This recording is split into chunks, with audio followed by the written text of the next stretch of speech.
क्या मोदी साहब के पास इतना मैंडेट है कि वो पहले की तरीके से अपने तमाम जो भी उनकी टारगेट्स हैं उसको अचीव कर पाएंगे? भारत की तरक्की के लिए जरूरी था कि मोदी साहब आगे प्राइम मिनिस्टर बनते, जिसको कहते हैं अमेरिका से बेहतर जमहूरियत है आज। मैं आपको आज इस चीज की गवाही देता हूँ।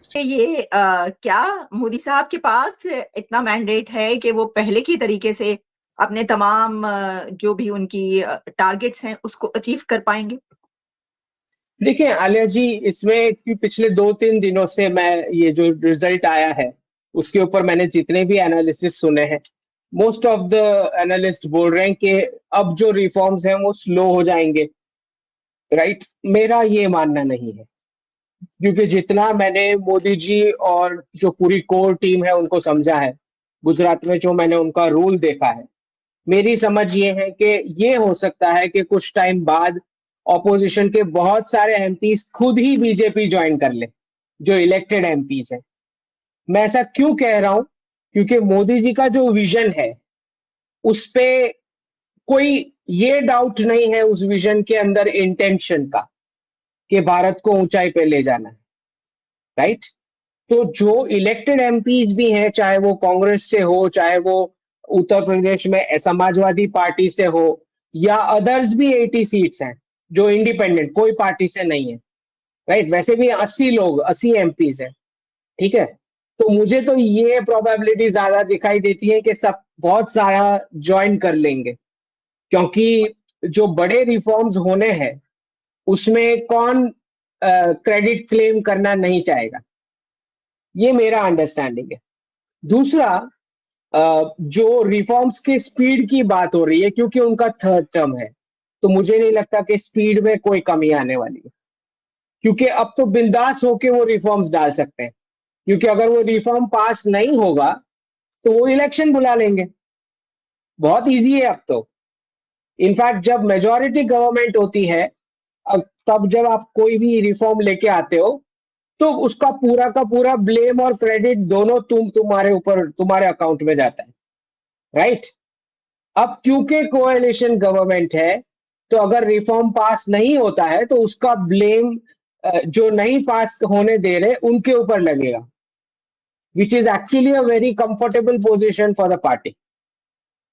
मतलब मैंने तो ये इस पर ट्वीट भी किया कि पहला रिफॉर्म डालो, 10 लोग निकल लेंगे गवर्नमेंट में से तो 10 नए आएंगे। फिर दूसरा रिफॉर्म डालो, 10 निकल लेंगे, 10 नए आएंगे।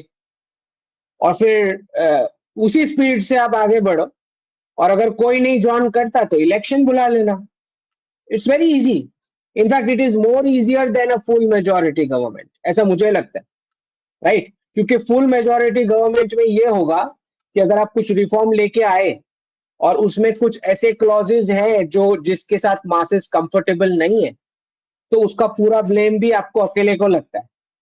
पास तो हो जाएंगे because you have the numbers, but coalition में ये होगा कि अगर कुछ ऐसे क्लॉजेज हैं या उन्होंने पास नहीं होने दिए रिफॉर्म्स, तो आपके पास रीजन है, वैलिड रीजन है ये बोलने का कि they are not respecting the mandate, we are calling the elections.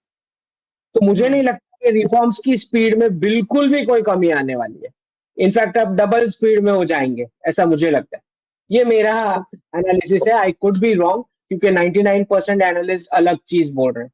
वो बोल रहे हैं कि डिफिकल्ट हो जाएगा रिफॉर्म, मुझे नहीं लगता। दूसरा, क्योंकि कोएलिशन पार्टनर्स हैं, इतना मैं अग्री करता हूं कि जिस स्टेट से वो आते हैं कोएलिशन पार्टनर्स, वो अपने स्टेट्स के लिए कुछ बेनिफिट्स मांगेंगे। ये नेचुरल सी चीज होती है कि भाई आपकी कॉन्स्टिट्यूएंसी है तो आप बोलोगे भाई मेरी कॉन्स्टिट्यूएंसी में थोड़ा ये ज्यादा फंडिंग होना चाहिए। भारत की तरक्की के लिए जरूरी था कि मोदी साहब आगे प्राइम मिनिस्टर बनते। भारत की तरक्की पॉसिबल नहीं थी अगर मोदी साहब अगले प्राइम मिनिस्टर ना होते, इसमें कोई शक ही नहीं, कोई दो राय नहीं इसमें। जो कुछ भी है, मैं बात करना चाहूंगा उस रीजन के अंदर स्टेबिलिटी और उस रीजन की ग्रोथ, और how to move India, how India can prosperous and move forward. क्योंकि मेरी फीलिंग्स अगर जाती तौर पे देखिए चीमा साहब, मेरी फीलिंग्स भारत के साथ है, चाइना के साथ नहीं है मेरी। और दूसरा, अगर भारत सेफ होगा, भारत तरक्की करेगा, रीजन तरक्की करेगा, पाकिस्तान तरक्की करेगा।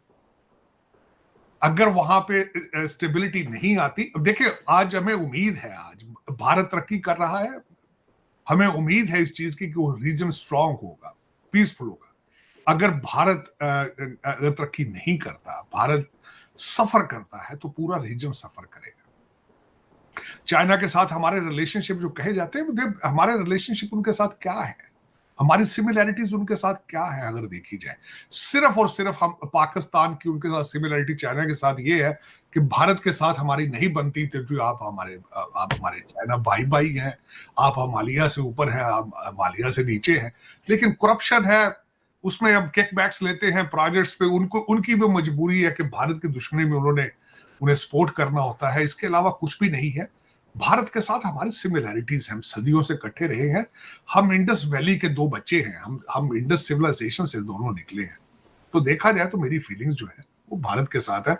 और आज जो मैं समझता था, मैं वैसे समझ रहा था, एक चीज जो है आज हमें इलेक्शन से सीखनी होगी, बल्कि दो चीजें मैं बताना चाहूंगा। एक तो ये थी कि मोदी साहब की लिस्ट ऑफ परफॉर्मेंस और उनके जो 8 साल पिछले थे, 10 साल, उसमें चीमा साहब ओवर कॉन्फिडेंस ने नुकसान पहुंचाया है। लोग निकले नहीं है, लोग समझते थे कि मोदी साहब तो आए कि आए, जिस तरह वो एक बात होती थी इस बार मोदी 400 पार, तो उसमें लोग ओवर कॉन्फिडेंट होके तो कई लोगों ने वोट ही नहीं, बाहर निकले नहीं, टर्नओवर जो थी वो कम थी। दूसरी चीज आज जो देखी गई है, कांग्रेस के राहुल गांधी साहब मुसलसल इसको कहते थे कि ये ईदी ये मोदी वोटिंग मशीन है। तो आज दूसरी चीज जो है वो ये साबित हो गई है कि भारत की जमहूरियत जो है वो दुनिया में एक स्ट्रांग जमहूरियत है। ये आज प्रूव हो चुका है कि उनका ईवीएम सिस्टम भी सही काम करता है, और वहां पे हकीकी, जिसको कहते हैं ना, अमेरिका से बेहतर जमहूरियत है आज। मैं आपको आज इस चीज की गवाही देता हूं, इस चीज की। अब ये लगभग पक्का हो गया है कि नरेंद्र मोदी ही तीसरी बार भी प्राइम मिनिस्टर ऑफ इंडिया की चेयर पर बैठने वाले हैं, और इसके लिए शपथ समारोह 8 जून को होने वाला है। और इसके लिए उन्होंने बड़े बड़े देशों से लेकर सारी नेबरिंग कंट्रीज़ को इनविटेशन भेजा है कि वो इस सेरेमनी में आए और इस सेरेमनी में शामिल हो। लेकिन भारत ने पाकिस्तान को इनविटेशन नहीं भेजा है, जिसके बाद पाकिस्तान की मीडिया और पाकिस्तान के जो गवर्नमेंट ऑफिशियल हैं उनके अंदर इस बात की चर्चा हो रही है कि इंडिया ने आखिर ऐसा क्यों नहीं किया, क्योंकि इससे पहले पाकिस्तान को इनविटेशन भेजा गया था और नवाज शरीफ शपथ समारोह में शामिल हुए थे, और ये इनविटेशन नरेंद्र मोदी ने पर्सनली भेजा था, लेकिन इस बार ऐसा नहीं हुआ। इसके बाद पाकिस्तान काफ़ी चिंतित है, और उसका रीज़न ये है क्योंकि पाकिस्तान ये उम्मीद लगाए बैठा था कि जब भारत में नई सरकार बनेगी तो भारत से बातचीत वापस चालू करेंगे और ट्रेड भी वापस चालू करेंगे, क्योंकि भारत से ट्रेड करके पाकिस्तान को बहुत फ़ायदा होता है, और पाकिस्तान को इस वक्त बहुत ही ज़्यादा ज़रूरत है अपनी फाइनेंशियल सिचुएशन को सही करने के लिए और अपनी इकॉनमी को पटरी पर लाने के लिए। लेकिन अब क्योंकि स्टार्टिंग ही इस तरह से हो रही है, इसलिए पाकिस्तान काफ़ी नाउम्मीद हो चुका है, और उसका ये कहना है कि शायद भारत के साथ ट्रेड करने का सपना अधूरा ही रहेगा।